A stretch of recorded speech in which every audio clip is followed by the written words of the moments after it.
Wala nang buhay ng matagpuan ng mga otoridad ang labi ni Federico Galban Sabangan Sr. at Federico Acuña Sabangan Jr. ng Purok 1, Tulay Area, Barangay Santo Niño, Biri, Northern Samar.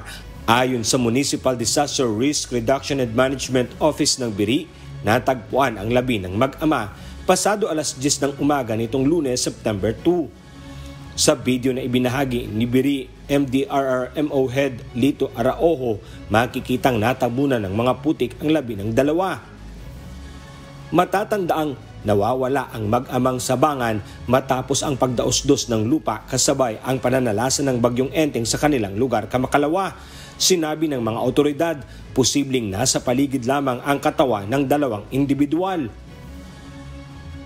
At saka sabi ng mga tao doon, yung dalawang yon baka nandun lang sa bahay nila. Yun ang doon tumama yung landslide sa bahay ng dalawang missing. Kaya suspetsya nila na nandun sa ilalim ng ano. Ano po ang gagawin nila ng local government? Yung dalawang missing. Agad na humingi ng saklolo ang lokal na pamahalaan ng Biri sa provincial government, kaya't agad na ipinagpatuloy ang search and retrieval operation sa lugar. Hindi nabigo sa paghahanap ang lokal na pamahalaan sa kinaroroonan ng dalawa.